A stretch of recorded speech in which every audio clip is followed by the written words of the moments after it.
Welcome to the Victorious POD podcast with your hosts, Jack Vickers and Tyler Herman.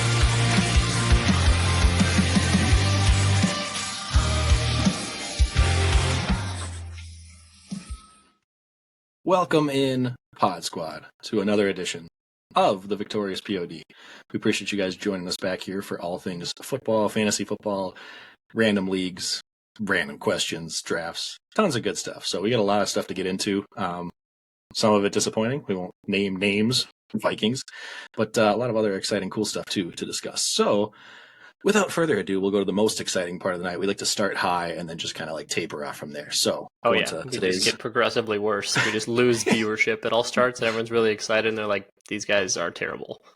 Correct. It just, the longer we can suck you in with until you realize that, the better. So yeah. Starting off as always with the burning question of the week for Tyler. I sit up at night and just think about these real hard to get them ready. Just shower thoughts, like late night, just laying in bed, pondering the universe, all that good stuff. So, Tyler, you've probably heard some variation of this before, but if you had to choose which thing to fight, if you had to fight 100 duck-sized horses or one horse-sized duck, what do you think you'd do better with? Or would you just die to both? 100? Don't think too hard about it. So I have to face 100 duck-sized, like little bitty, but they're horses, or one big-ass duck that's the size of a horse.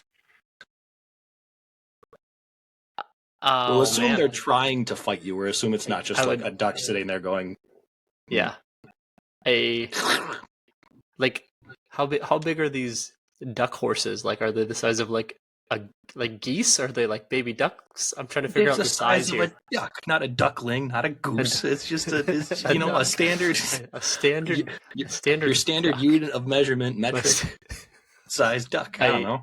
I think I'm gonna have to take. We'll say like this is the body, and it's this height. I don't know. I'm taking 100. I'm taking the 100 little horses coming at you and trying to kick and 100%, because I feel like just the power ratio of a duck and their bill, and if they're actually trying to like fight me. First off, ducks and geese in general are mean as is. Yeah, true. So I think I'm going to take the 100 tiny adorable horses. Oh, you're going to be able to take them out? That'd be so bad. I don't have a clue what the right answer to that one is, but I'm going to go with the 100 things that are smaller than me rather than the one thing that's definitely bigger than me. If they had some kind of coordinated effort where they could swarm me, I'd be a little concerned. But I mean, just picturing. But at least those I can like kick and grab multiple at a time and things like that. Fighters, horses a horse-sized duck. I'm like, you know how strong that thing is going to be. That's the thing, is you don't think of a duck being strong, but like it's got the muscle behind it of a horse. I mean, it's not like beefed up like a horse is, but like I don't know if I'd be more scared of, like you mentioned, the geese, but like a duck that size biting at me. Exactly. Or if you know how horses kill people by kicking them. Can you imagine a giant ass webbed foot just like that's kind of where I'm at. I will just take the things that are smaller than me and feel like I got a chance. And like it's gonna take, like you said, a coordinated effort for them to take me down. But I feel like one quick little webbed foot to the grill and I'm out. It's going to be very tedious. I'm going to be like, oh, there's 47 horses to go. But anyway, I'm with you. I think that's going to take time, but I'll get there. If anybody thinks you can beat the horse-sized duck instead, let me know, because that'd be very tough. It's kind of, I won't go into it. We'll save it for next week. But it's the same thing as like if you had to fight progressively like waves of fourth graders, like how many of them could you do? Yeah, so it's, I don't know. It's a whole thing. But thank God we have the right answer now. So. Yeah, moving into I feel like that was it. I don't know that there's much argument for the other side. You're welcome, everybody who was having to deal with that situation in real life. So, moving into our fan interaction zone, as always, thank you, everybody. I'm going to take a little sip of what I was having this Sunday at the Vikings game. It's much cheaper at home, it turns out, than yeah, no question. I certainly love sporting events, but my wallet likes home. For any of you guys that went to the St. Paul Saints game, especially back when they used to be over at their old field over by the train tracks, they would do dollar beer night, and it was spectacular. So that was the only time. But anyways, as far as fan interaction goes, Discord, hop in that and chit chat with us during the games, or ask some start-sit questions, some trade questions. We can give you real on-the-fly stuff where you don't have to wait until next week's episodes. Or if you want to toss in some questions and hear us debate it on, a ship it or skip it kind of thing, or trade discussions and jack of all trades and stuff like that. YouTube, if you're watching this, you're already here. Congrats. We have 122 subs now, which is one more than last week. So back-to-back weeks of increasing. That's always good when you don't decrease or stay the same. Please check us out if you haven't already. I assume you have if you're watching, but helps us out even if you just click subscribe, whether you have the alerts on or not. And we're going to continue to have more like weekly episodes once a week, and then shorts here and there, which Tyler had a few of them out this last week, so go check those out. Some good stuff. We had a weekly DFS vid that Tyler put out, a betting corner from his side, some streamer shorts, our crazy question of the week. That's always fun to get random strangers arguing and fighting over what's the right answer. So all that good stuff, socials in the description below. Moving on. NFL news, I'll let you kick it off with the biggest completely football related news of the week, or weekend. Nothing more important than T Sweezy. Absolutely. Amazing. Absolutely love it. No, it looked like, I mean, they were having so much fun. I don't know if you've seen the videos now of it, of all the people on the doing the little that. Yeah, all the people on the sidelines looking up and waving and being like, it's like, what? Oh shit, Taylor Swift. Oh shit, that's Taylor Swift. Like, she's really in the house. Like, just a bunch of fanboys. Yeah, absolutely love it. So it was really cool. The best part about it for me, honestly, is that she actually looked like a fan. Like, not yes. Like, she wasn't just there. Like, she was engaged. She was cheering. She was having a blast. She was belly bumping when T. Kelce scored. Like, Mama Kelce. Oh yeah, I think that was one of my favorite things, and I think Katie said it, or maybe you said it. Tiz with cheering, jumping up and down when Kelce scored, and Mama Kelce was like, "Golf clap." Seen this 150 times. Yeah, it was like so. It was really cool, and then they left together. And sounds like from what articles I was reading, they went down and shut down a restaurant and had a little after party and whatnot for all the teams. So, good for them. Sounds like they're keeping it casual, but. Sounds like the rumors are at least somewhat true, so that's pretty cool. Yeah, they're pretty clearly now. I will be honest, I was in the camp of not believing it was 100% legit yet. I totally thought it was just one of those where like media's making things a bigger deal than they are, or maybe they were spotted talking after her concert backstage, and people are like, "Oh, they're dating." So I was like, "Is there some truth to it?" But not only is there truth where they like are starting to date, but it seems pretty serious or like big off the bat from all those things that we mentioned. So. Very cool and interesting. Not one you would have ever picked on your 2023 bingo card, but here we are. It's a very unique pairing. We hope that we don't get a Taylor Swift football themed song in the near future, but yeah, Kelce's a very likable dude, so it makes sense. Side note, very, very, once again, it's like I think this all the time whenever Taylor Swift comes up in news and media, but I feel bad for her so often because her fans are psychos, and like I don't know if you saw the clip, but there were like 20 guards, some of them armed, posted outside the suite where it was at, and it's like the Kelce suite too. And then like there was the rumors of like them possibly having to sneak her out in that giant popcorn machine, and like I'm like, God, just like I get she's big, but like let her live her life, man. She shouldn't have to be afraid whenever she goes to a game or a restaurant or whatever. So yeah, I digress. So yeah, it's so crazy. And I saw today T Kelce jerseys are up 400% as far as sales. I'm like, that's awesome. Like. It's amazing. The Swiftie army came out in full force, and they're like, "She likes football. Hey, I like football." Right. So I thought that was really cool. The collaboration we didn't know we needed. Like they're just watching them just be like, "Okay, how can we drive both of our sales to a new target market?" And there you go. Yeah, I love it. And less important news. Less important NFL news. Miami just putting up a ho hum 70 burger on that fun Broncos jersey that you got on. So I was willfully. Yeah, I was willfully ignorant and left mine upstairs, even though I have a new one myself. I chose to have my attire tonight based off of teams that let me down, so just continuing this whole trend. But I was gonna say I'll go put my Vikings jersey on. I got a Broncos one upstairs, and I mean, Wild Twins, Timberwolves, whatever. Yeah, well, Twins. Hey, can't beg on the Twins right now. We're champs right now. The Yankees aren't in the playoffs, so we can't lose to them round one. So perfect. So you're saying there's a chance? The funniest part about that whole Dolphins blowout was they were talking about like, well, Miami had the chance to set the all-time record, which was 72, to kick a field goal at the end, but they chose to kneel it instead. I'm like, oh, like so kind of you guys to just be classy and just we didn't want to set the record. No, but you had no problem keeping your starters in through the fourth quarter and running it up and just I get the whole like we're gonna keep playing and just if you don't stop us, it is what it is. But man, like get some second and third stringers some action and see what happens. Like I feel bad. So yeah, it was pretty brutal. Honestly, it just seemed like Denver continued to turn it over on kind of the plus territory for them. So they were relatively easy touchdowns. Don't get me wrong. yeah, Um, everybody looked good. I mean, Mostert obviously looked good. Achan, A Chain. yeah, I can't do yeah, it. For those of you that haven't heard, Devon A Chain apparently yeah. isn't Been A saying the name Chain. wrong. Apparently it's A Chan, like Jackie Chan. It's A Chan. How do So I you're? refuse. He was a decently high profile athlete in college last year too. How did Yeah, nobody pick up on this until now, or how did he not be like, hey, it's actually this? Like, yeah. I yeah, feel like he was not just kind happening. of blissfully ignorant to it, or just didn't worry about it. So I refuse. I'm going to continue with A Chain, and if he has something to say about it, come on over. I will change it So if he reaches out and tells our show to not 100%. say it. Yeah, I'll change it right now. 100%. I'll get a jersey. I'll do whatever. Yeah, exactly. Speaking of rookies that had good days, C.J. Stroud and Tank Dell, the new Ooh, dynamic duo for the ooh, Texans, baby. that was impressive. I love it. Dell is seeming Stroud in general has just looked phenomenal. Really, he's looked very good. He hasn't looked like Bryce Young has looked overwhelmed. Don't get me yeah. wrong. Like the Panthers and the Texans, at least the Texans feel like they have a few weapons. And I mean, no trash on Adam Thielen being obviously the stud that he's being in Carolina, but it's like the Texans seem to be having something. Like they're in all of these games, they're putting up points, they're playing really well. Stroud certainly looks to be more polished at this point than Bryce does. Did I make the wrong call picking Bryce over Stroud in our dynasty draft?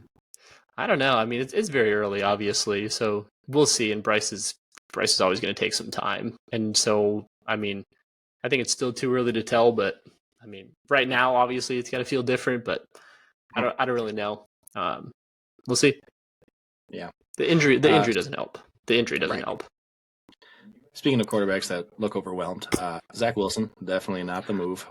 I would be lying if I said I wasn't kind of pulling for a little bit of a redemption story of like he was awful, Yeah. got ripped, and then comes back and I'll do it myself kind of thing. It's not happening.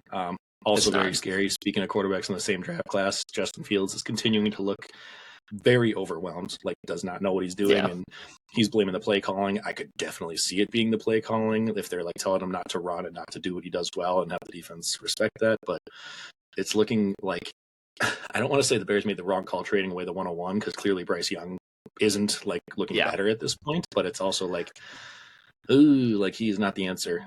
Nate, one of our members in the Dynasty League and then also listener of the show, is obviously a big Bears fan, and I was chatting with him about this too, where one of my other buddies asked him, like, do they draft a different quarterback this coming draft? And it's just like, the problem is all the good quarterbacks are at the top, and if you end up in that top 5 pick, clearly something didn't go right again, and like Fields didn't take a step forward. So it's just like, it seems crazy to move off of a quarterback that has the potential on a rookie deal still, but like, is it a situation where he's just not the answer, or is it a situation where they have so many other problems that it doesn't matter? And I don't know. Yeah, I don't know. I think what kind of happened was after like the Jalen Hurtses and things like that started to take a step forward, and then shortly thereafter, they were like, "Hey, sweet, we have one of those. We've got a running quarterback who will take the next step forward in the passing sector," and he hasn't even come close to doing that. Like Jalen Hurts has figured that out. He obviously had a little bit more polish, actually a lot more polish than Justin Fields coming out of college as well. So I feel like they were just like, hey, archetype Jalen Hurts, Josh Allen, great. Well, those people at least could pass the ball and showed that prowess in college. Justin Fields has never shown that. And so they were just hoping that his rushing could prop up the entire team. Well, if you're not letting him do that, first off, you can call that coaching all you want, but if you're behind and you can't pass the ball and you've never had that skill set, it's very hard to develop that in the NFL. So for anybody that's in the NFL, you don't have time to just sit and wait on these quarterbacks. I mean, Zach Wilson was what? Was he the second pick? Second overall? Yeah. And you saw how quickly they were willing to move off of him. Chicago needs to be willing to do the exact same thing. Mm-hmm. Agreed. That's the problem, is it's any team that's getting the top pick is already going to be playing from behind a lot. So like, you need a bare minimum at least be able to be serviceable. So correct. It's going to be very interesting to watch to see what happens. I don't think the Bears look like they're going to win more than a couple games again this year, but it's going to be a big storyline if they've got a chance at Caleb Williams or a couple of the other top guys. So moving into more disappointing NFC North teams, Vikings 60-second synopsis. Do you want to take this one or? No, you were at the game. I'll let you take it. I had an up close and personal look. It was a very, very exciting game. I could not have picked a better atmosphere one to be at because it was lots of big explosive plays, very back and forth. Like no team was ever up by more than one score at a time, which was exciting. The fourth down stop was amazing to get the ball back with time expiring. Obviously, everybody knows the whole debacle that happened, but to end on a shot at the end zone with a pop-up tipped pass that just easy interception is just so frustrating and yet so Vikings. So I don't know if I was the bad luck charm. I was really hoping I could be there for the first win, but lost to the Chargers 28-24 if you guys didn't see it. Literally copy and paste, just like Tyler said last week for the third week in a row. Cousins created a crazy amount of yards, 367 and 3. Obviously had the one interception. That was not his fault. Frickin' Hawkinson with his basically second turnover causing play of the day. He fumbled early on as well when we were driving, and that killed us. He did have 8 for 78 yards. JJ 7 for 149, got a touchdown, so he finally scored on the year. Just being absurd. He's doing it. It's defenses can't stop him even though they know he's coming. Addison really didn't do anything until the end of the game. He had a couple of back-to-back targets and catches for 15 or so yards where literally during the game I was like, do that more. Like keep doing this. It was crazy. He was one of my bets, and he was not involved really ever. And again, I had longer receptions, and there were a couple middle of the field that got knocked away, and he had one 16-yard catch, and it was pretty ugly. I mean, obviously they couldn't stop JJ, and Hawk seems to be that dude. So there's no question about that. But I don't know. It was a tough game. It was a tough one to watch. I mean, it was fun. It was exciting, but to lose that way and them getting down into the red zone, and I don't know what happened, is something along the lines of like a headset issue or whatever, but I mean, we got down, had no timeouts, and we got down to whatever we were at, the 5-yard line with like 33 seconds left, and we didn't run a play until 12 seconds. I'm watching on TV, I'm like, what is happening?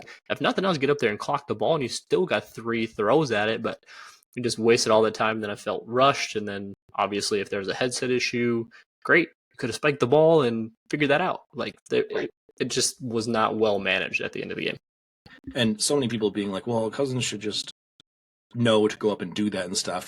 It sounds like they were half getting the play in. Like he could hear O'Connell saying stuff and he was trying to figure it out. And then you finally saw him be like, no, like we're done, like moving on. So like, yes, way too late. But then my other question is, totally get a quarterback who's been in the league as a veteran should just know and take over and blah, blah, blah. But like, it makes me question, was this ever run or like a situation at practice? Like that's the kind of stuff you go over of like, here's what we do, boom, here's our 3 plays in a row. And the fact that we had essentially 2 extra timeouts, that one caused the 10-second runoff and one caused the 5-yard penalty and blah, blah. But like, you don't think you dial up some extra plays of like, hey, we don't have timeouts, here's what the first run is or play call is if this happens. So like, I totally get Cousins should have done differently, but it just makes me wonder, like, how have we not gone over this and practiced this before? So I feel like I still personally, I know I'm more of a Cousins backer, but I personally put it more on the play calling and coaching, so to speak, which is very frustrating. So I just don't know that I've been in love with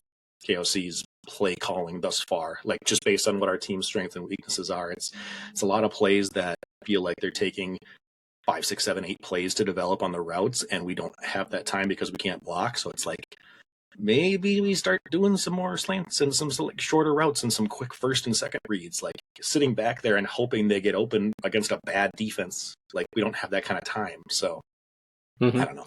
And rant. Yeah, I know, right? It's as simple as this through the first 3 weeks. Yep. My ass, do you mind?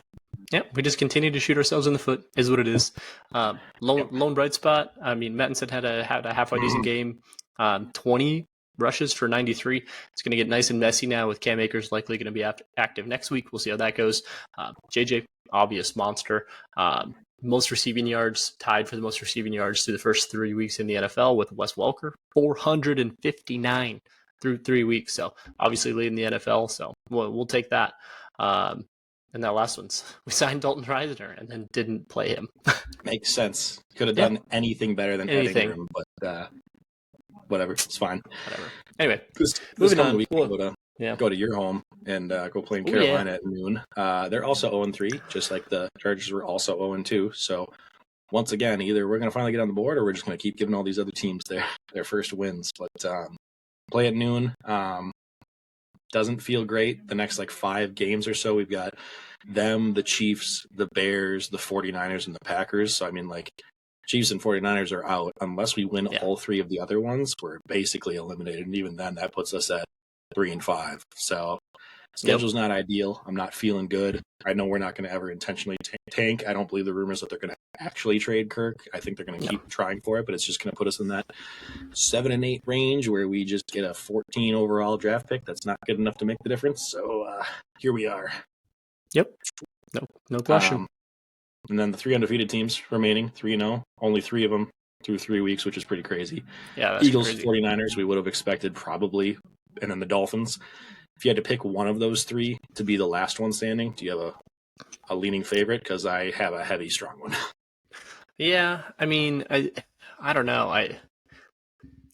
I want to say Philly, but then I really want to say San Fran. I feel like those are the cream of the crop right now. No question. Obviously Dallas faltered. They looked really good until then. Miami plays the Bills this week, so obviously not a best matchup for them. I'm not saying they couldn't pull it out. There's no question they certainly could with that offense. So I'm potentially going to go in against consensus, and I'm going to say San Fran.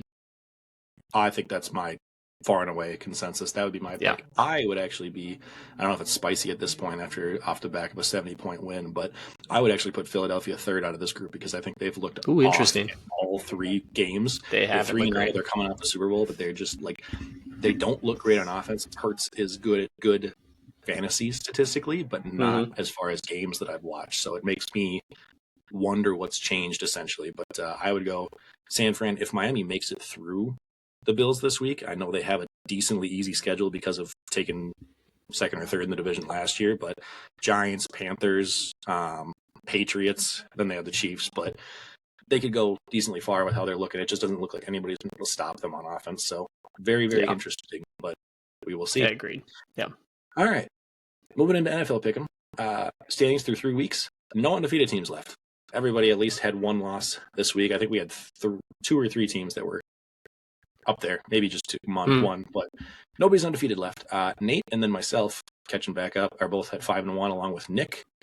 Mac is at 4-2. Connor, Joe, Tyler, Foster, all at 3-3. So no very bottom end. It's kind of regressed back to the middle a little bit more. But only 2 out of the 8 of us or so had both picks right this week. This was kind of a crazy one with Jacksonville obviously losing, Dallas getting upset, Denver getting beat. Almost every team had one of those. So only Nick and myself got lucky with 2 for 2. But we will move into week 4. Tyler.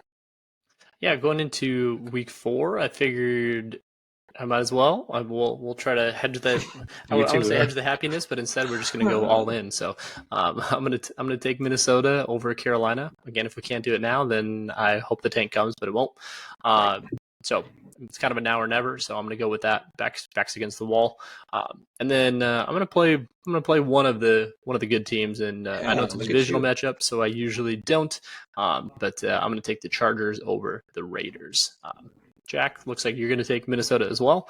And then I like the other pick, Steelers. They got a couple other spots that I was looking at. So we got Steelers over Houston.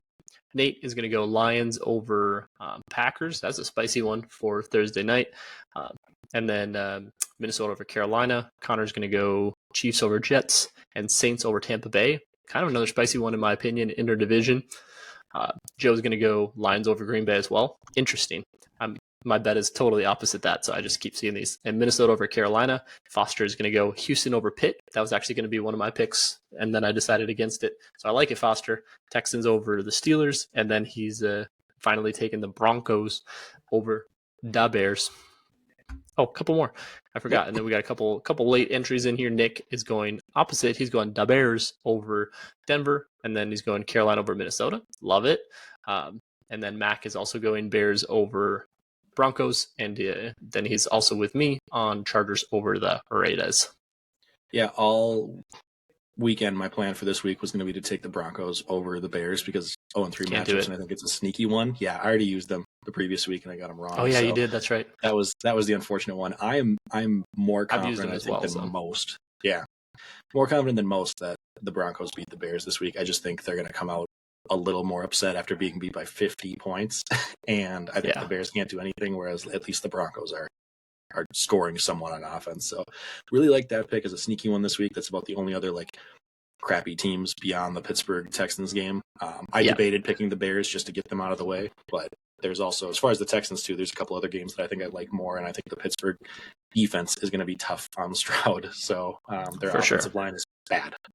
Yeah, so we'll agreed. See. And main draw for me, if you're going to go Chicago, is just that they're at home versus Denver. If Chicago was traveling to Denver, I think I would have been more inclined to take Denver. But again, I already had.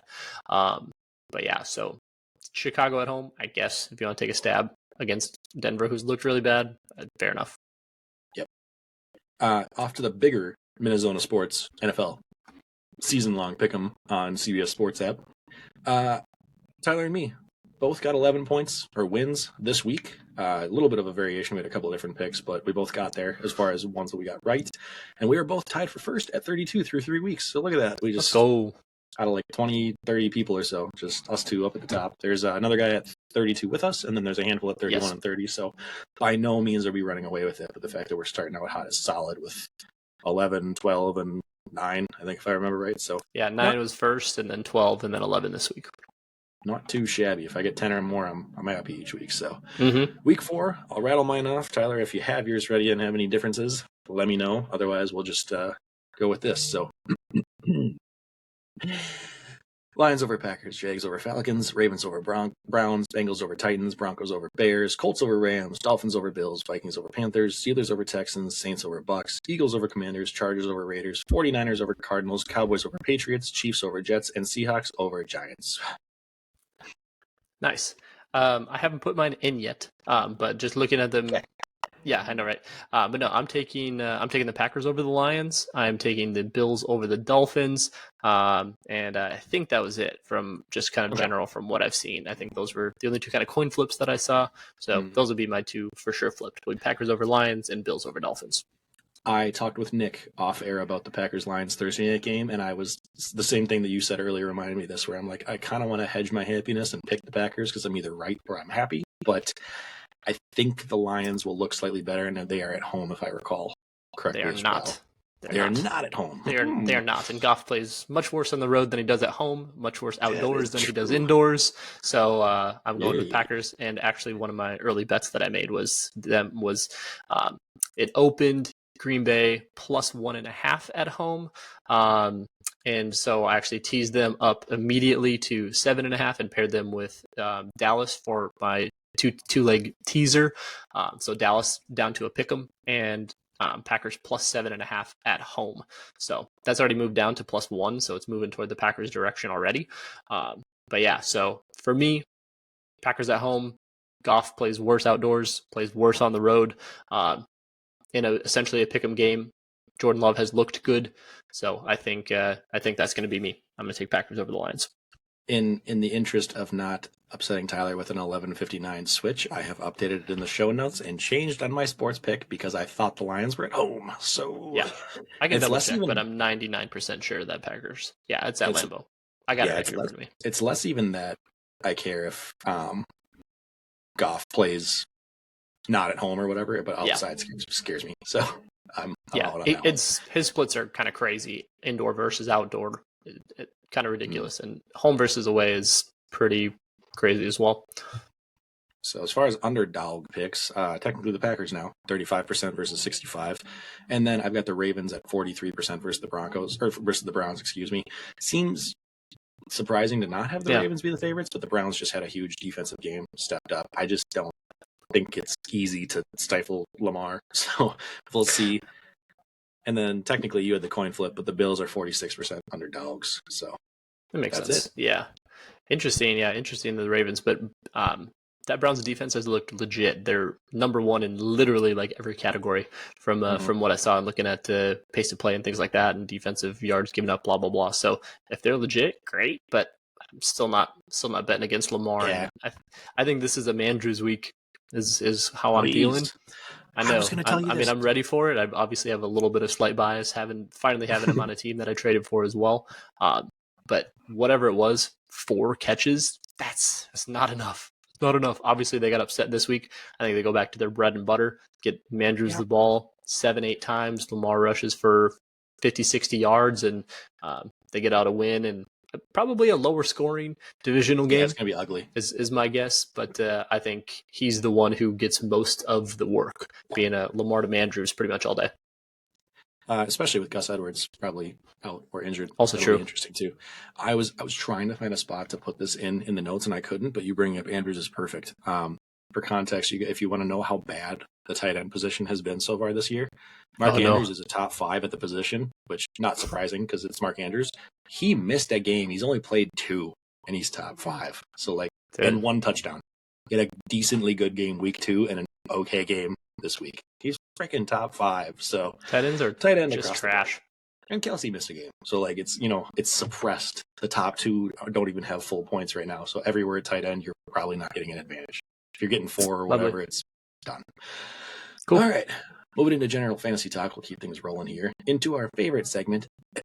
Just keep swimming, just keep swimming, just keep swimming, swimming, swimming. Just makes it is back to my favorite. Yeah, I know. This did not go well. So 2023 totals. We are very, very close now, neck and neck. I'm at 49.56 at technically QB 15, 2.68 points behind QB 12, which is Tyler at 52.96. So QB 1. Basically, our goal, our realistic expectation is borderline QB1 because we're taking the disadvantage, having our hands tied behind our backs, not even taking a quarterback that everybody else gets to pick first. So saying that you can still gut out a 12 to 15 quarterback through 3 weeks of craziness so far is pretty solid. So week 3, Tyler went first with Jordan Love, who I think, spoiler alert, is becoming the new Jared Goff this year. He went him versus New Orleans. He'll be over 50% after this week. He was at 47%. Yeah, we're starting to notice the trend. If you want him, Jack, this is your last chance. Yeah. I didn't expect him to do quite as well versus the Saints defense, but obviously a rushing touchdown really, really helps. Yeah. So 24.26. Then Stafford last night versus Cincinnati, only 11.46. Very disappointed versus a not very good defense. I didn't watch most of the game because I was watching the other Monday night, so I didn't see a lot of live, but he did have 2 picks, which does not help. So didn't do well.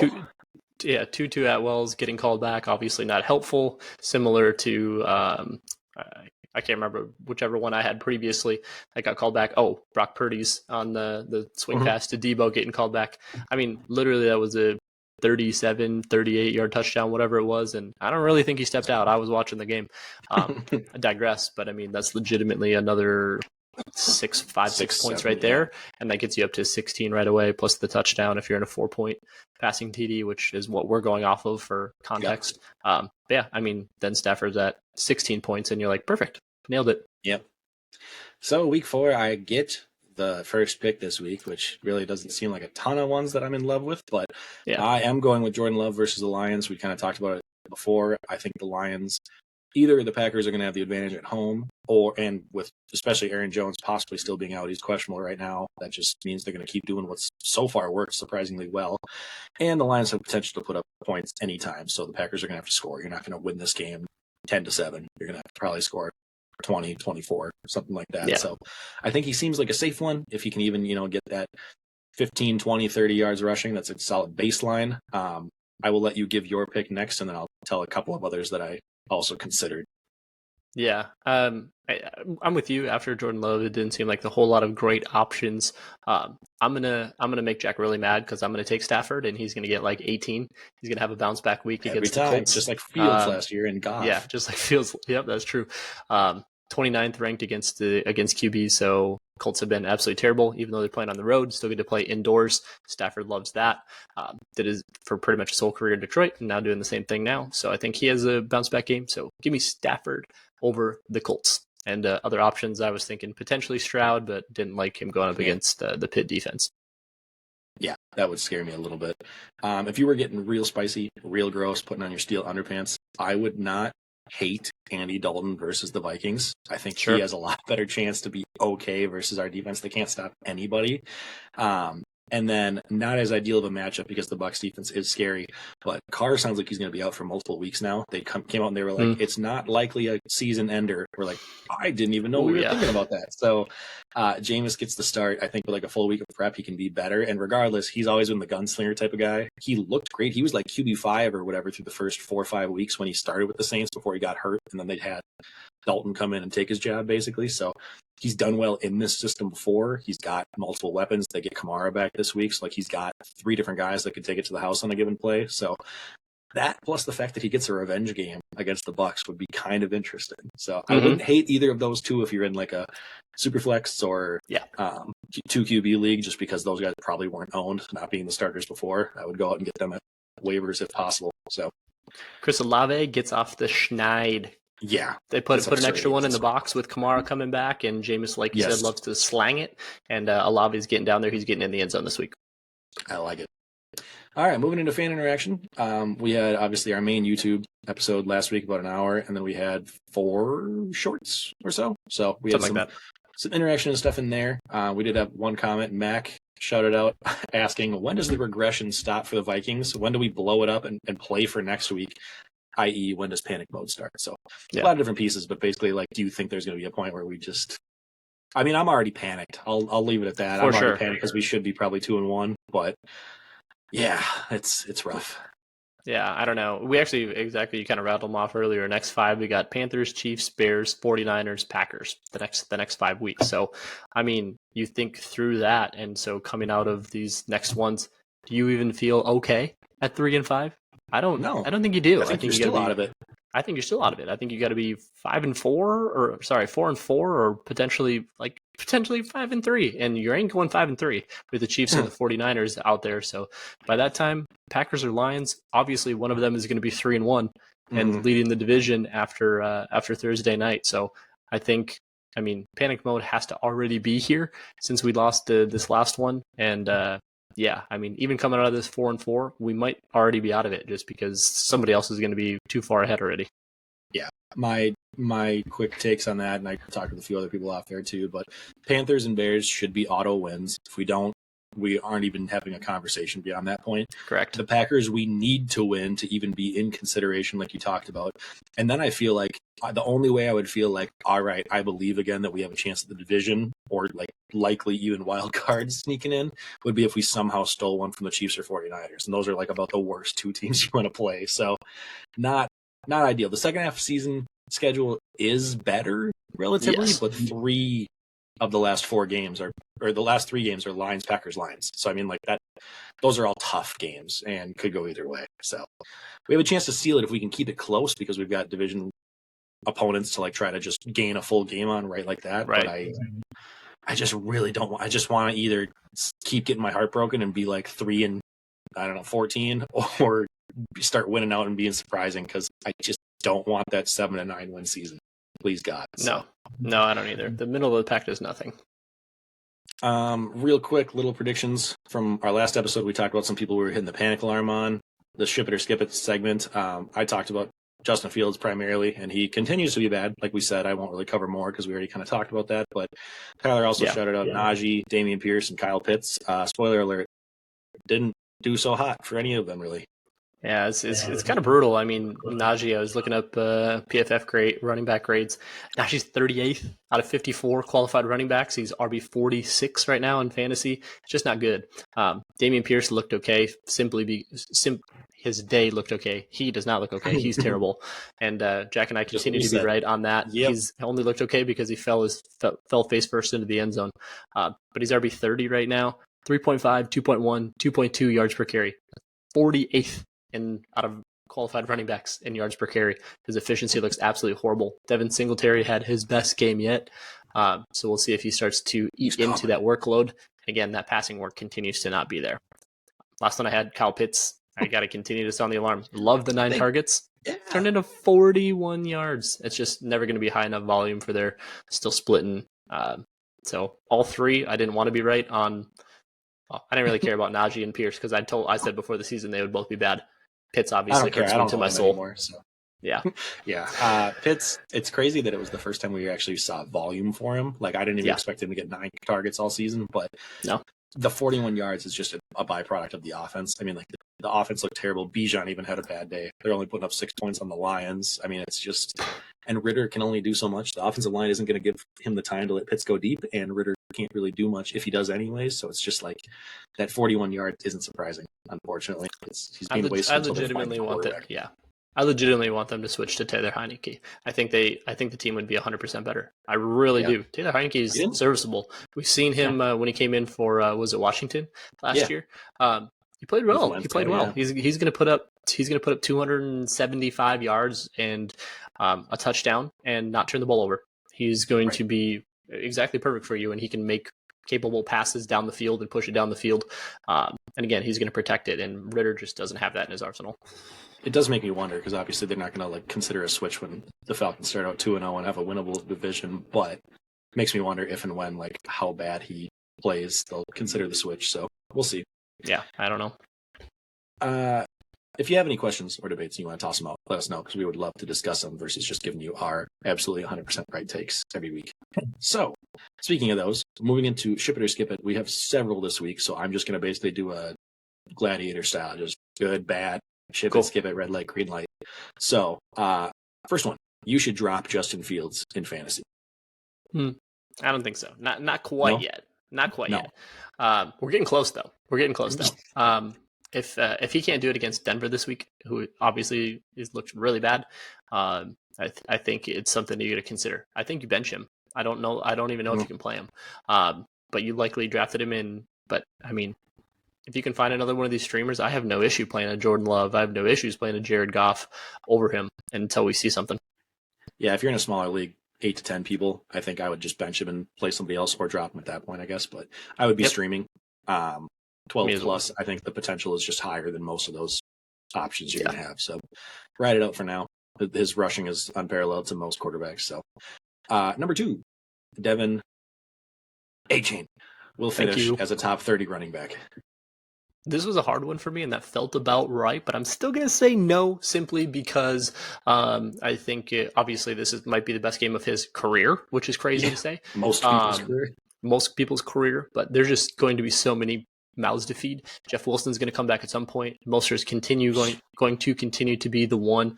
Tyreek and Waddle still have to get theirs, so I just don't know that there's going to be enough volume for him, even though, crazy enough, he's RB5 right now in essentially one game played, which is crazy. But I think obviously he regresses back to less volume, but maybe 10 to 12 carries a week for the next week or two gets him that opportunity, but I don't think so. I'm going to pump the brakes. Yeah, he based on how many injuries are happening to running backs this year, he could just maybe finish his top 30 just now, just sit him down and he's already there. But I think for me, I will go up just because I think it's going to happen where he's going to get a handful more touchdowns throughout the season. And I think that's going to be the difference maker. I don't think he will be able to feel like he's a top 30 running back. I think there's going to be some weeks people start him and he gets like 4.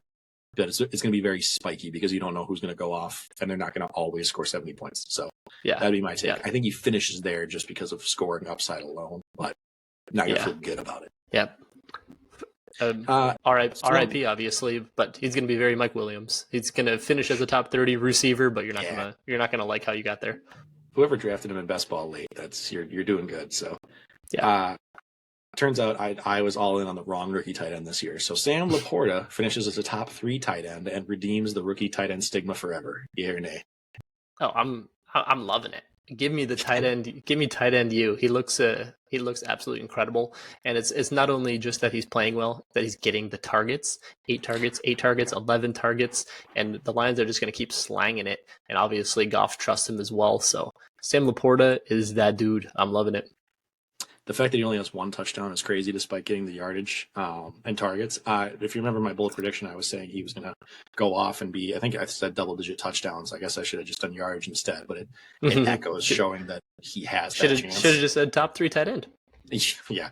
I will say out on the top 3 just because I think some others will step up here and there too. But obviously I think he's already doing it as far as the rookie tight end. Like I think situationally he had the best option coming in, taking on the Hawkinson role. So I'll probably say he'll end up top 5, 6, but it's going to be someone besides Kelce Andrews that slides in as well if Waller ever figures his crap out. Anyways, Josh Jacobs turns it around and finishes as a top 10 running back. That's a tough one for me. Top 10 is still attainable for him, but yeah, I think I have to be out as well. He's still getting that bell cow usage, 82% snap count. I think the previous 2 weeks were 73 and 80, if I remember correctly when I was looking at it. So the bell cow usage is still there, but I mean, he's getting 10 carries for 20 yards. The obvious miss of the preseason and workouts and things like that is showing. So last year, his first 3 weeks were brutal. Week 4 was when he started to go bananas, and then obviously led the NFL in rushing last season. So I feel like if we don't see it here, week 4, week 5, the panic mode is 100% in. But he's got one more week for me. If I don't see it, I'm trying to see what I can sell him for. I think he'll end up more as like a running back too. I think the problem is always the same with the Raiders, where they're playing from behind a lot, and he can get game scripted out. And also, make no mistake, Jimmy G is a downgrade from Derek Carr. Oh, yeah. So just getting to stack the box more and saying, okay, if Devontae gets 15 catches, it is what it is. Like, I think it's just going to be tougher. So even with volume, I'm out. It's the reason I didn't draft him pretty much anywhere this year. Mm-hmm. So, all right. Another high draft pick guy. You can bench Garrett Wilson until he shows something. 100% Yeah. in. I'm 100% in. Zach Wilson just can't get him the ball enough. They should treat Garrett Wilson like the alpha receiver he is, and like they do with all other alpha receivers.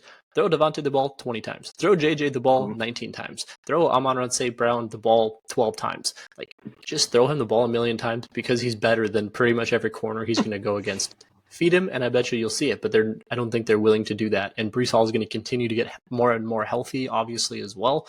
They're going to go back to that ground game, and that's going to help Wilson, and that's going to help both Wilsons, Zach Wilson and Garrett Wilson. It's going to help them both. But yeah, until I see it from Garrett Wilson,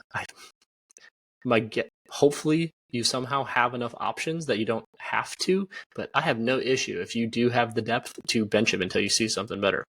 Yep, agreed. Because I just don't see an end in sight. I think Zach Wilson's going to continue to struggle, and he's going to have a random touchdown here and there, but it's not going to be the volume enough targets for it to matter. Mm-hmm. So, unfortunately. And then lastly, the NFL gets its first 2,000-yard receiver this season. Likely only Jefferson or Tyreek are in play. Oof. Yeah. That's a hard one. I want to just for the positivity. Yeah, just for the positivity. I'm gonna say we do. I don't know which one, but I'm gonna say like yes. Jefferson, unless we trade away Cousins, then I don't know. So yeah, just pending health. There's a lot of health things and whatnot. It's assuming a fully healthy the hardest season. thing. Yeah, that's the hardest thing, because I mean, Tyreek could have got there last year if Tua stayed healthy the entire season. So I'm gonna say yes. I'm just gonna bet on health for the whole year and say one of them gets there. That'd be awesome. Since we're not writing down these votes and stuff, I'll say yes for the fun too. But I think it's just tough because you're banking on health more than them both being able to do it. All right, speeding up a little bit here, we're going to jump into our unique leagues and just quickly cover these guys. So really quick, I had to toss this in here. The week of my life in fantasy. I'm not proud of this because it forced me to count up how many leagues I'm in, but I went 11-0 in fantasy leagues this week. Oh, damn. That's crazy. Part of it, Mostert is in half of them, so that helped a lot. But it turns out he was one of my guys. We were talking about banking our my guy picks that we should have done it off of like how many shares we had. Mostert would have been mine just because I kept getting him so late. But 48 points or whatever he got kind of won it a lot. But all of these different league formats, it was very good looking on Sleeper and seeing like 7 of them, just all the green 99% win probability. I'm awesome. like, oh, done. Anyways, enough bragging about myself. Bomb Squad's in Butt Cheeks, so the one where we have 10 people and we all have 3 different NFL teams. You're just going by record alone. Currently, Tyler's teams, Bills, Chargers, Browns, 5-4. Jack's teams, Texans, Raiders, Commanders, 4-5. Those trios of teams separated by a game. It's not looking good for either of us. The Bomb Squad leader is Garlic at 7-2. He's the only one above 5. So there's a bunch of teams at 5-4, but nobody's even at 6. So he's starting out hot. And then Butt Cheeks leader, Walters / Easton, both 3-6. So one game ahead of me. Easton is not trying to be Butt Cheeks, by the way. It's just not going well for you, boy. So week 3 results, Tyler went 3-0. So a little bit of a comeback here. He had 2 blowouts and then the Chargers game, heartbreak over the Vikings. And then I went 1-2. Commanders and Raiders both actually do what they're supposed to do. They both lost on the same week for the first time this season. And then out of nowhere, the dark horse, the Texans blow out the Jaguars, the ones I thought I had locked up with my 102 pick. So Week 4, looking ahead, my teams play the Steelers, Eagles, Chargers. I feel pretty safe. The Eagles and the Chargers can beat my teams. The only one that kind of scares me is the Texans upsetting the Steelers at home, so we will see. And then Tyler's teams, they play the Dolphins, Ravens, and Raiders. So unfortunately, my bad teams are playing teams that they could beat, and your good teams are playing some good teams also. They are. Weirder. It's the third week in a row now that one of each of our teams play each other. So. Oh yeah, that's true. That's kind of strange. But no team has gone 0-3 yet. So Walter's Cardinals also won in the same week that my Texans have won. So really, neither of us has taken an early lead on the other one. But we'll see what happens there. Nothing we can do about it because there's no ads and drops, obviously. So we'll just keep updating you about our leagues. Guillotine, 18-team league. Bottom scores dropped off. 3 people have already been eliminated. Did we survive? Yes, we did. So we're good. Not so much for Jay. Bye. He had several good players cut that are now on the bidding block. So Mahomes, Josh Jacobs, we talked about, Michael Pittman, my boy, Mark Andrews, again, the second week in a row. So he's cursed. I might avoid him just for that. That scares me now. Jonathan Taylor, and then Brandon Ayuk. So a few, if you want to talk about the big bids from last week, and then we'll go from there.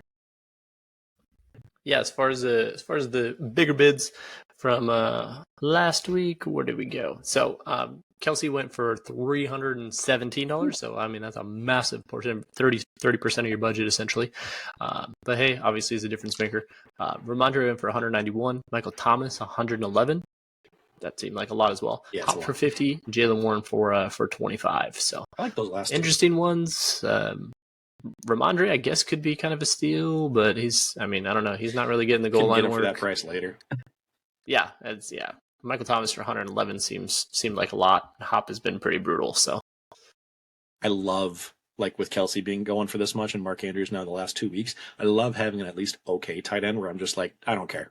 I'm not even going to bother wasting money on these. I'll just keep loading up on flex. So exactly. as far as my team, Mostert, enough said. I had him as my RB3, and he's just auto winning the week, which is nice.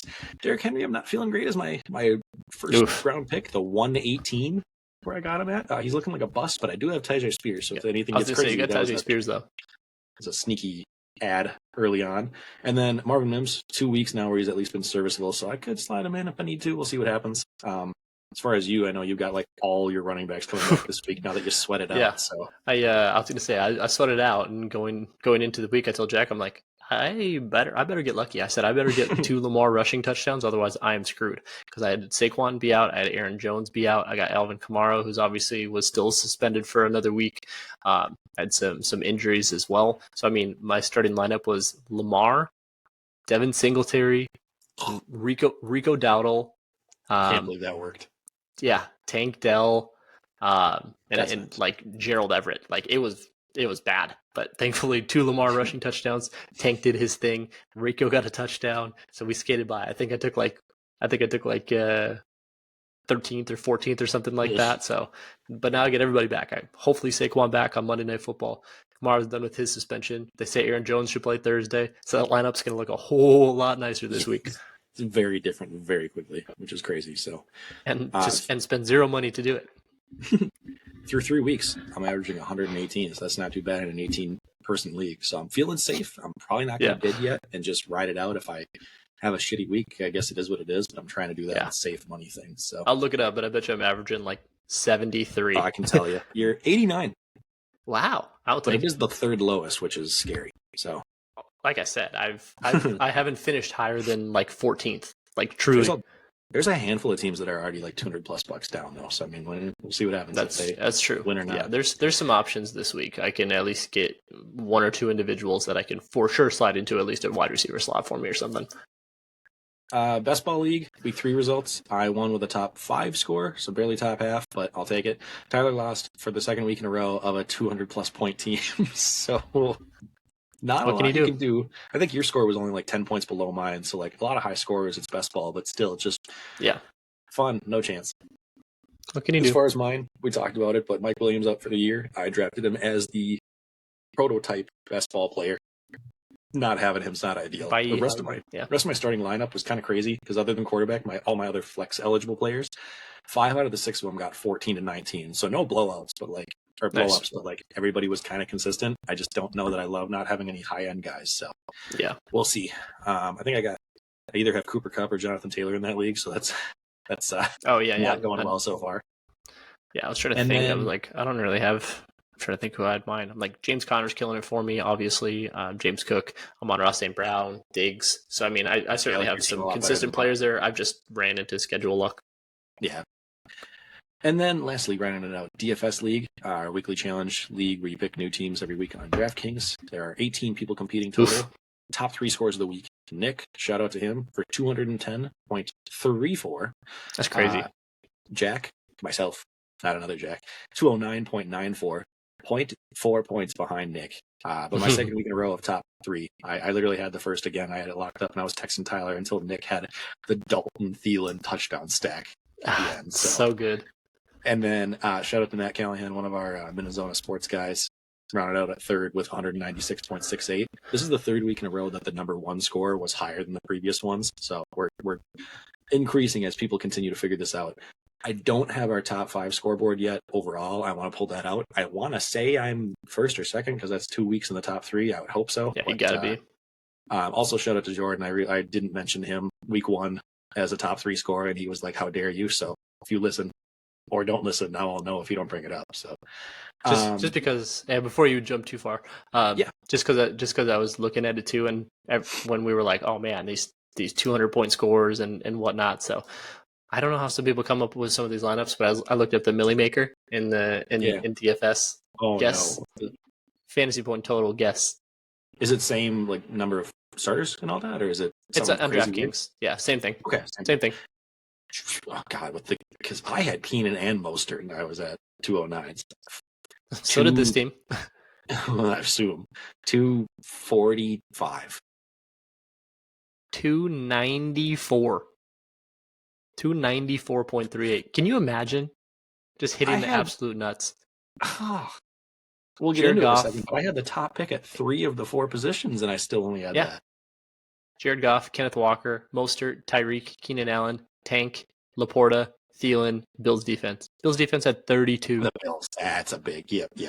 Yeah, that's a big one. That's insane, though.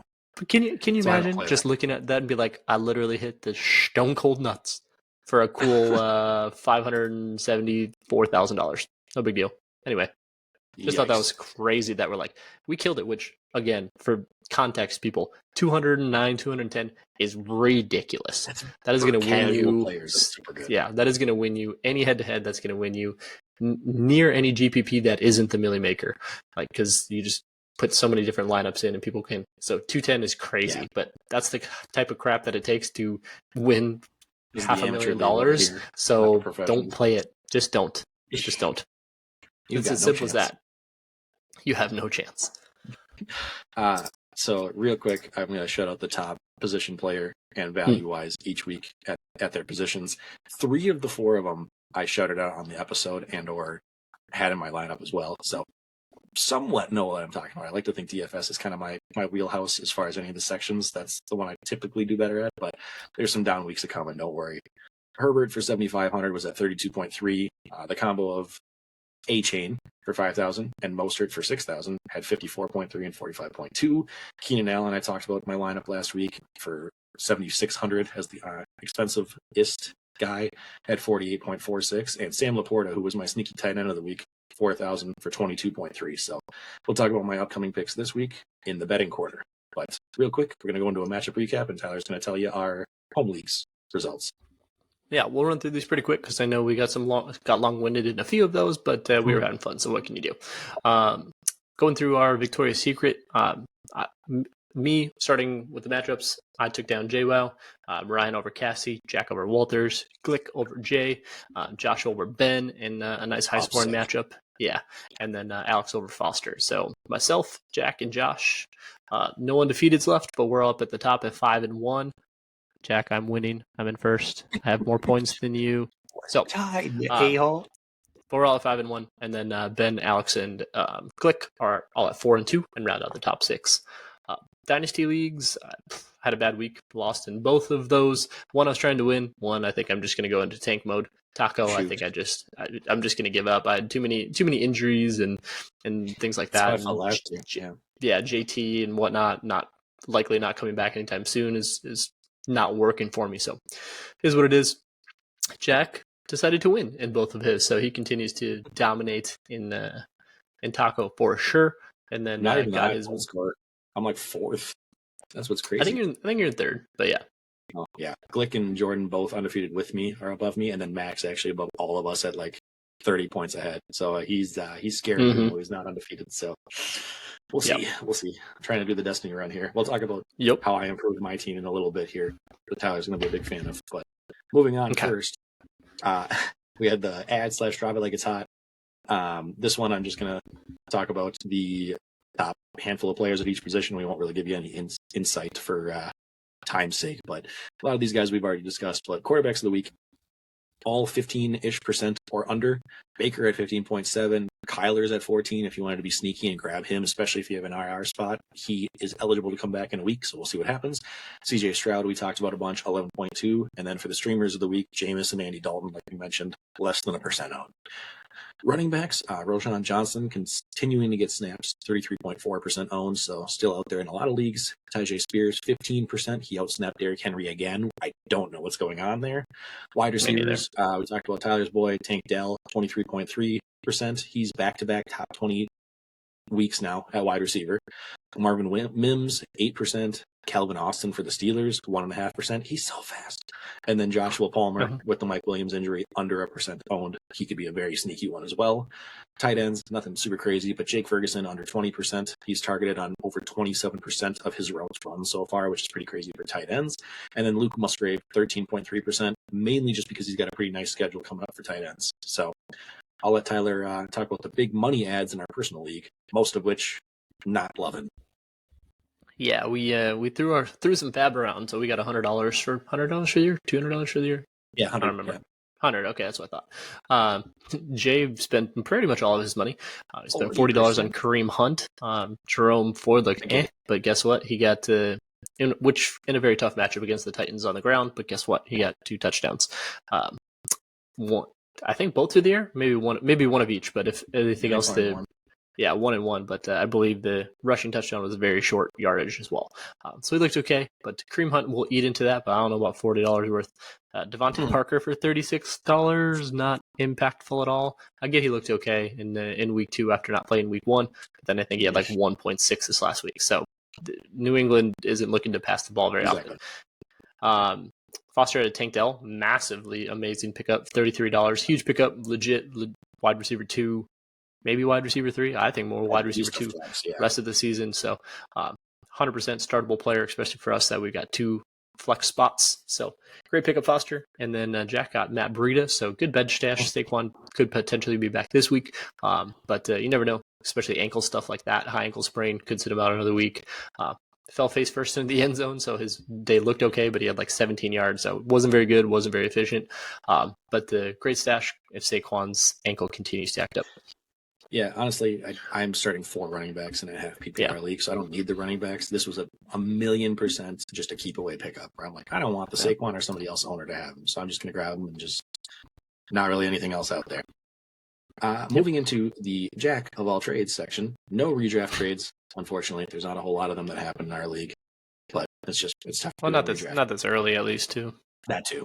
There's always like 1 to 2 random ones, but it's usually like a team that's already out and blah, blah, which is why I love Dynasty, because you can add in draft picks and make things a little bit more even, and there's multiple sides of the same coin looking at the future versus now. So speaking of which, we have 2 Dynasty trades to talk about, 1 in each of our leagues, but we'll do the big one first. I traded Najee Harris, Michael Pittman, and a 2026 second this last week before the games were played to Ben in exchange for Tyreek Hill. If you had to explain your feelings in one soundbite.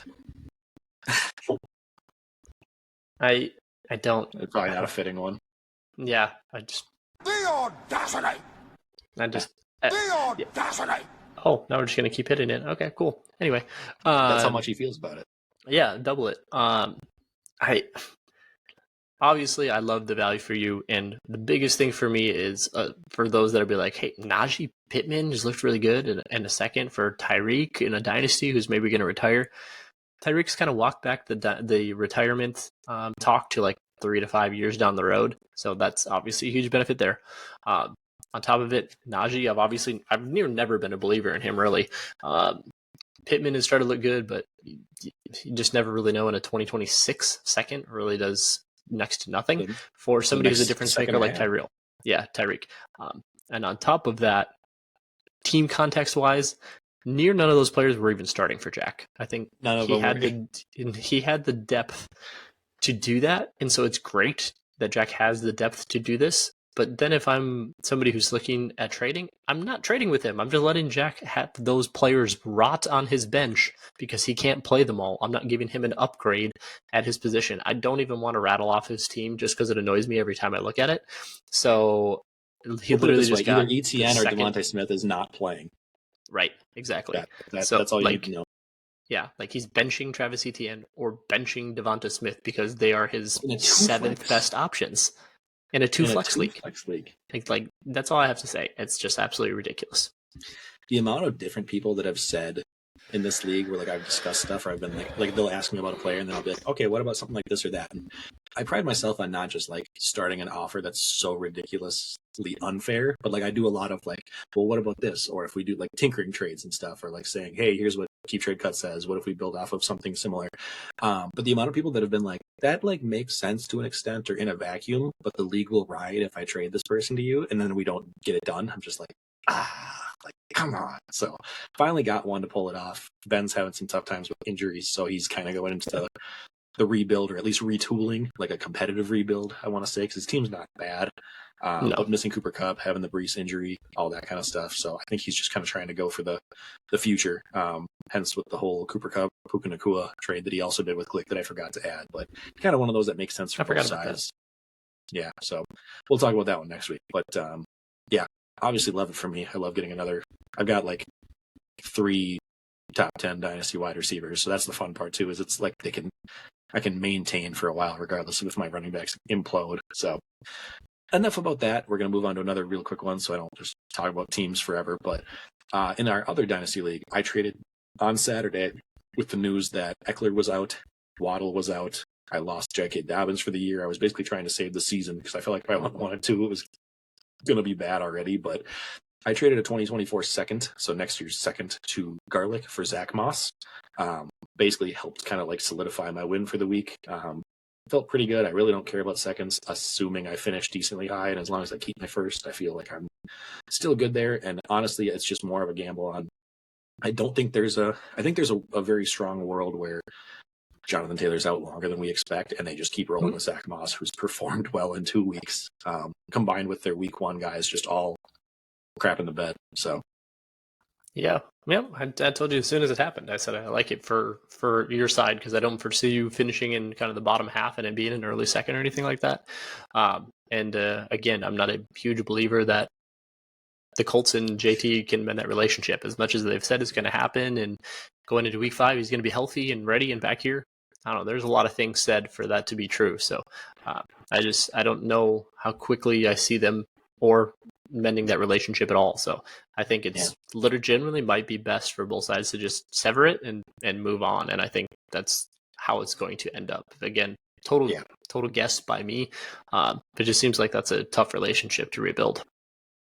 Yeah, agreed. So basically a one year rental for me is what it feels like. It might be enough to fill the Dobbins hole while Eckler and Waddle get healthy. So moving real quick into notable injuries, I'm just going to rattle these off fast. I don't really need to discuss them anymore. But Mike Williams, RIP, torn ACL, season's over.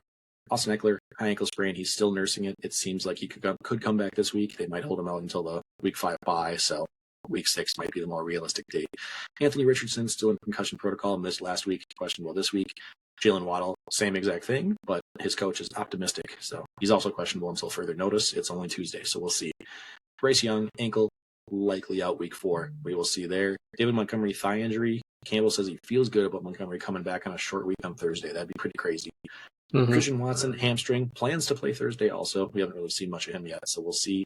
Jonathan Taylor, who knows, ankle, but also team issues.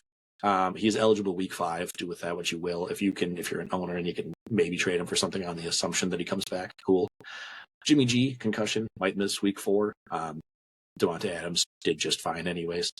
Saquon, ankle. His coach thinks he's getting better, but there's really no timeline, so he seems kind of like Eckler up in the air. Brandon Ayuk and Debo, both injured for the 49ers. Ayuk was a surprise inactive week 3 Sunday morning, but he's back to full practice as of yesterday. Debo, rib injury. He had a big workload in week 3, but he was also out Monday. Could be a veteran's rest day kind of thing, so we will see. Rounding out in the last couple sections, we got betting corner, so I'll let Tyler run through his, and then I will quickly cover some DFS. Yeah, I'll keep this short and sweet, especially because props don't drop till Friday. So I'll just kind of review what I did. Got week 3. Just lost a little bit of juice. We went 2-2. Lost on Addison longest reception and Otten over 26.5 yards. Didn't know it was going to be a monsoon in the game. It was crazy rainy, and he missed one screen pass that would have 100% got him there. So he had one catch for like 13 yards or something like that. So missed his over 26.5. Addison's longest catch was 16 instead of 22 yards. So again, what can you do? Got wins on the Goff under completion or under pass attempts and the Roshan Johnson receiving yards of 8.5. So I lost 0.25 units for the week. So you're $10 better. You lost literally $2.50. So you'll be all right. 5-5 in the year. We're still in the green. 0.1 units. We did it. We're still up. We're up $1. We're up $1.50. So we're doing all right. 1-2 on teasers this year. So we're down less than a unit, 0.65 units on the year. So we're essentially about even, maybe a tick in the red. But again, through week 3, going into week 4, like I mentioned earlier, I already got a teaser out there. I'm going for a bigger one. I'm going 2 units on this one. So I teased Green Bay up to 7.5 and Dallas down to pick them essentially against New England for 2 units. And then I'm also going to be on the under 43 for Dallas and New England. So I think both defenses are great, and I think Dallas is going to bounce back. New England's offensive line has been horrible as well, and New England's not going to want to play a shootout with Dallas. So give me the under 43 in that game, and then give me the Green Bay plus 7.5 and Dallas minus 0.5. Pick them for 2 units and the under 43 for 1 unit so far, and then I'll do props later. So I'm a big fan of unders this year, it turns out. So, All right, moving into DFS real quick. I talked about a few of them already, but notable results for the week. Myself took second, like I said. My wins: Kirk Cousins, Kenneth Walker, Raheem Mostert, Keenan Allen, and Sam Laporta. My only loss was Nico Collins. He had 5.5 points, 2 catches for 34 yards. Turns out I should have gone Tank Dell, and I would have been in that Millie Maker area at that point. So, again, the amounts and values are already out for DFS and DraftKings, but our lineup doesn't go active until tomorrow. So I'm going to tinker with this as always, but just some early guys I'm looking at. I'm trying to pick the sub 7,000 guys because obviously we all know the top values are good for being in the league, in the lineups. So quarterbacks, I am feeling ballsy and looking at Andy Dalton at 5,100 versus the Vikings. I feel like there's no way he doesn't at least put up a decent amount, and getting him cheap versus some other quarterbacks is really solid. Cousins, I think, is, I want to say 6,500, 6,700. So he'd be another great option if you have some extra money left over in the same game, but it should be another Chargers repeat, maybe a little bit more ugly, but I'm liking that option. Running backs, kind of some similar picks as before. Zach Moss, only $6,000 versus the Rams. Not the once great running game or running defense they've had before, and Moss is just getting to all the work. Plus, he's being used in the receiving game, so DFS being full PPR, it's a good value there. And then Raheem Mostert, let me just triple down for like the 3rd week in a row now. Only 6,500 after that explosive game versus the Bills, another team that sounds like a scary defense when you hear it, but they're currently giving up the most yards per carry to the running back position. I get A-Chain, not A-Chan. Learn how to spell your name right and say it. Cut into the workload big time this past week, but I don't think that makes them go away. Mostert did nothing to lose this job despite A-Chain's record-breaking day. So I think maybe it gets a little bit closer, but even if you're splitting 60-40 in this offense, there's a lot of scoring potential. So will he have 40-plus points? Probably not. Will he have 30-plus? 100%. Tank Dell, 6,200. I'm going with the right Texans receiver this week versus the Steelers. I think they're going to have to throw a lot. I think they're going to be throwing some quick ones, getting into their receivers with the pass rush coming in. So he seems pretty cheap considering what he's been doing so far. Adam Thielen, I'm doing with the stack, the gross stack with Andy Dalton, following Nick's plan from last week versus the Vikings. It's in Carolina, so it's not quite a normal revenge game, but it's a semi-revenge game. They left on good terms. I think he's going to want to perform well, and I think he's really the only option right now in the passing game for them. And then probably my cheapest flex guy of the week, my wide receiver 3, Josh Palmer, with the Mike Williams injury. I think he's going to be the one that steps up early, not Quentin Johnston. They'll both get looks, but I think Josh Palmer will be the one early on. He's done pretty well. I think he's got like 300 yards and a couple touchdowns in the 5 games he's played that Mike Williams is out in his career, and they're going against the Raiders. So that could be a high-scoring day for the Chargers. Tight end, I'm looking at Pat Freiermuth for only $3,400. Pretty cheap on the day for tight ends. It's versus the Texans. So I'm trying to target Texans and Cardinals with tight ends when I can because they're both very, very bad at that, among other things. And then lastly, rounding it out, defense. Pretty much going on cheaper options every week here. But Bucks 3,300 versus the Saints with no Derek Carr. They've already looked bad with Carr. I know I said Jameis was a possible streamer option this week, but I think he also has the propensity to turn the ball over, and Carr's gotten hurt because he's been getting hit so much. So Bucks defense still very good. Probably a low-scoring game. Jameis has not been starting. We'll see what happens there. So enough football out of the way. Let's get into the fun Four Horsemen Weekly Draft. We finally have a recap from last week's draft. So thank you to all of you guys that voted. We had like 34 votes between all of our media platforms, so not too shabby. I won't go breakdown by breakdown, but it was pretty close on the group me's, and then Facebook brought it home for me. So we ended with myself 18 votes. I said that so Canadian. Votes. 18. He got all the votes up there in the Minnesota area. And then Tyler had 12 votes. And then Team 3, I put them in there on the Facebook group. They got 4. So there were some people loving I don't remember what it was, January, April, May, and August? No, I had August, but yeah, something like that. Oh, yeah, whatever. So we had it close. I took the first one decently well. I think a lot of the comments out there were talking about holidays and stuff. Like Team 2 was myself. I had the holidays coming in strong, but Tyler had a lot more weather picks. So it kind of just depended. That was 100% on me. I feel like I would have it would have been a near 50-50 split, or we would have been much closer if I would have taken July over June, which I had the opportunity to do, and I just missed that because it's so freaking hot out here in July. I'm like, I can't go outside in July. I can't. So I'm like, but then everybody's like, the first time I saw 4th of July in the comment, I'm like, God damn it, Tyler, you're an idiot. Yeah.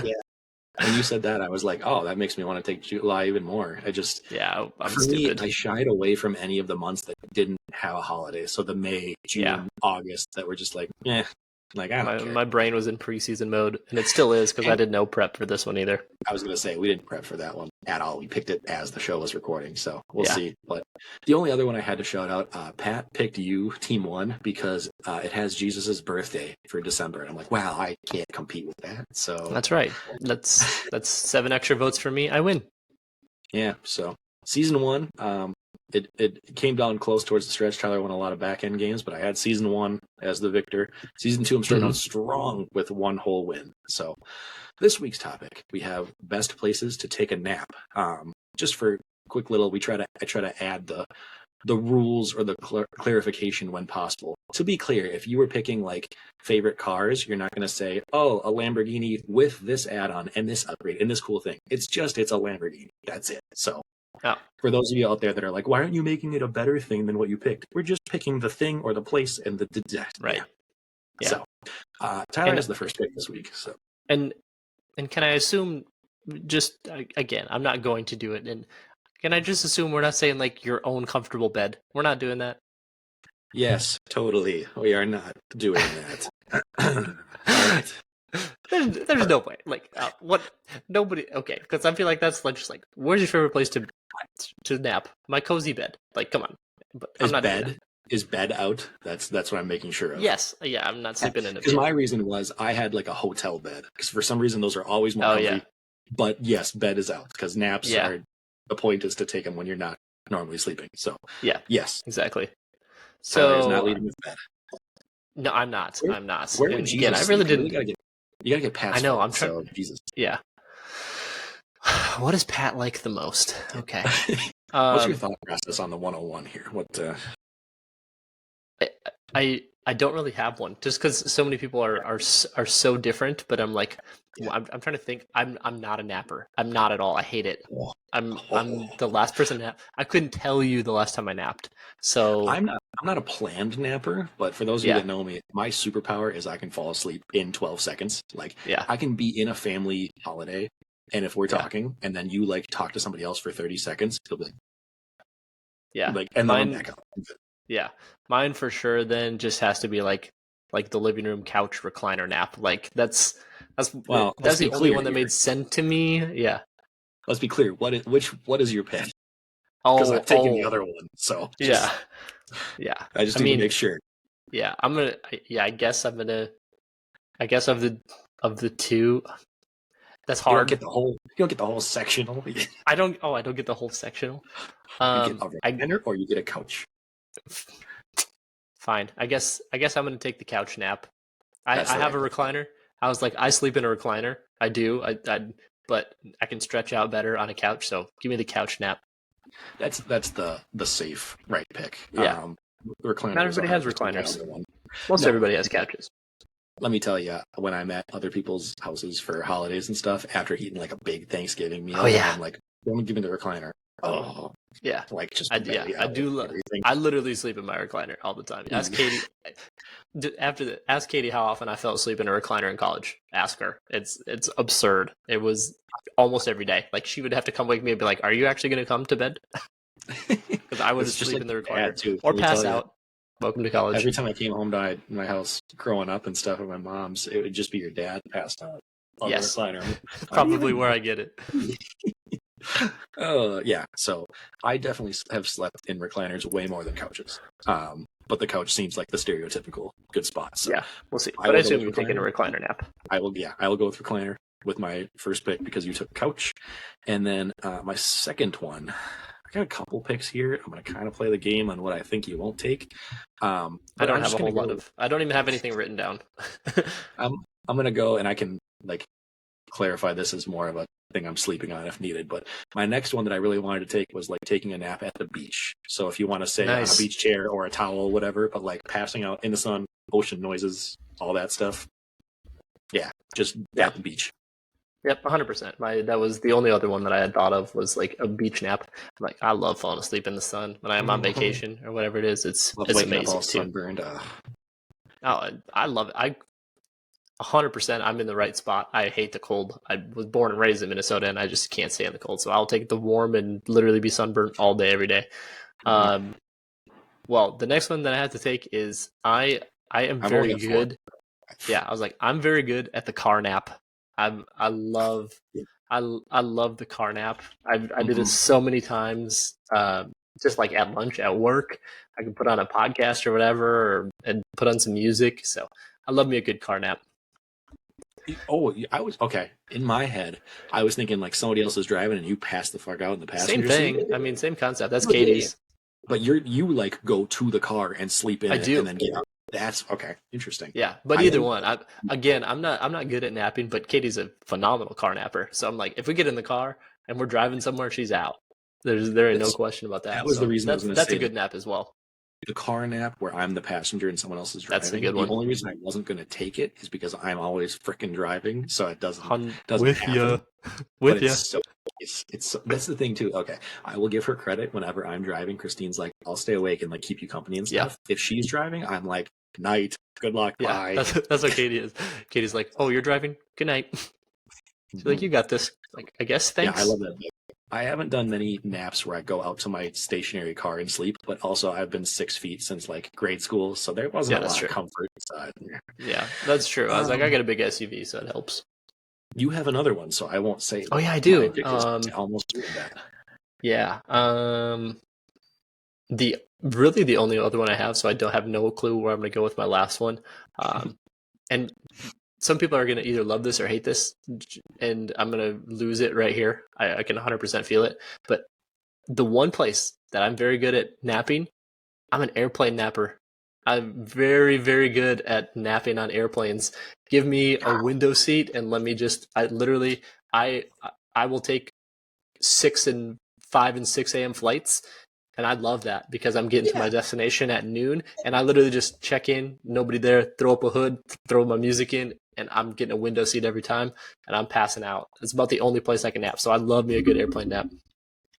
That was my 103 after recliner, 104 after couch, recliner, and beach. I was 100% going to make the parallel of, speaking of car naps, what I really like in travel, it's fucking time travel. You get on the plane, 100%, and you go, just like the car nap. Just like the car nap. You fall asleep and then you wake up and you're at your destination. And I totally agree with your point about, I was afraid to pick it because people were going to be like, oh, it's cramped and it's blah, blah, blah, it's whatever. I'm like, once I'm asleep, I don't care. And I can fall asleep easier than most. I'm a taller dude, so it's very like confined and difficult. And half the time I'm sleeping with my like head on my shoulder like this, but still. People that are always like, oh, it's such an early flight, blah, blah, blah. I get the getting up part, but once I'm there, I don't care because I'm going to sleep. 100%. 100%. Fine. I'd take all the early flights all day. That leaves my bottom three choices. I was hoping one would sneak back. One I'm going to take just for the ambiance of it. And again, this one I think will also be divisive, kind of like the airplane, because some people will be like, oh, no, isn't that comfortable, whatever. But going back to growing up and just, if you say cabin life, give me sleeping in a hammock, taking a nap outside where it's just in the breeze and the relaxation. And you just like, it's the only time that you're not just on something. You're just like free, swinging in the air. And if you can pass out in one of those things, oh man, is it impossible to get out of when you try to get up later? Yes, but it's so comforting and it's so relaxing to me. So yeah, Jack just gets. I feel like again, you're just gonna win all these people are gonna be like, oh, the beach and the hammock, and it's so relaxing, and I love to nap. And will be like, mine are practical naps. I feel like I'm gonna lose it on a hammock part. I think a lot of people are gonna be like, oh no, they're uncomfortable, or but I don't like getting. Maybe we'll see. Beach is a strong. I think beach will be a strong one. That should. Yeah, that was my other pick. I almost went beach over couch, honestly. Yeah, I'm torn between these last two, which one I want, because I've 100% done both of them. I literally have no clue what I'm going to pick for my last one, so I'm not giving you my leftover.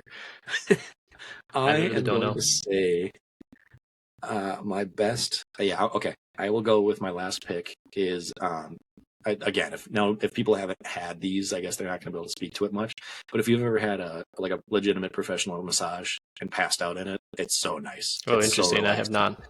I've had a couple of those. Christine and I have done like a couple of stuff like that, and it's interesting. Just during a massage. The downside is you miss out on most of the massage, but you wake up and you're like, it's the same kind of thing. It's like a time jump. Where you're like, I feel better, and I don't know why. The problem is I fall asleep so easy. So if you put me in a dark room, laying face down, and somebody's massaging my shoulder, I'm gone. I'm done. It's the whole like they're talking to me for 5 minutes, and I go, that's it. But it's just very relaxing atmosphere. It's a nice spot. So maybe more of a niche pick, but that's what I'm going with. Yeah. Yeah. The only other, because this was, I guess those best places to take a nap. There's so many. Yeah, I don't know. I have no idea what I should do for my last one here. I'm trying to think of the only other place that I've really ever fallen asleep, and it's because I was a terrible student. So I'm going to take the library nap. I thought you were just in class, like face down on the desk. I thought about class too, so a school nap. Can I just have all-encompassing school nap? During school, I'm like school nap, I definitely, I was a horrible student, so library, I don't know. I was like school, library nap. I don't know. That's literally the only other place that I could think of that I've ever fallen asleep. The only reason I'm out on that one is because I'm so paranoid about in classes and stuff. Library, whatever. The amount of times I got in trouble. I'm so worried about being called, especially when you're like, I know I'm tired, and you're doing I'll open my eyes and try to stay awake, and I'm like, I know what's happening. Please just don't get called on, don't get yelled at. So that's too stressful for me, but it's happened. Yeah. So I was a little bit of a smartass, and I remember in I think 8th grade, I want to say it was, in one of my chemistry classes, and you'll have to ask if you ever hear from him, Kevin Olson. You'll have to ask him. We were in the same chemistry class, and we both sat kind of front and center. And I just had my arms crossed and my eyes closed, and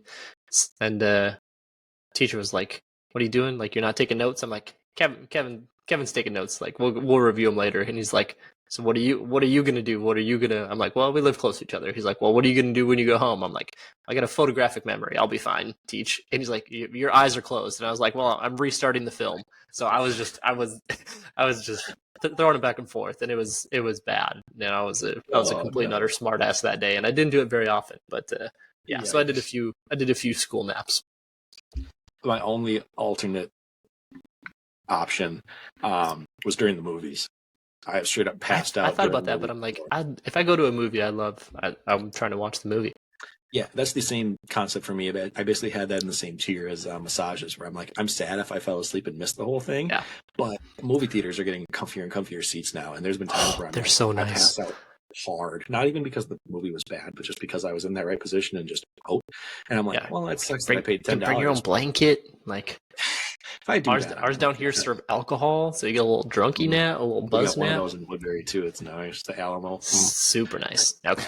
Yeah. So that was my only alternate, but it felt the same as massage, and I think massage is more relaxing. So there we go. I agreed. So quick little recap.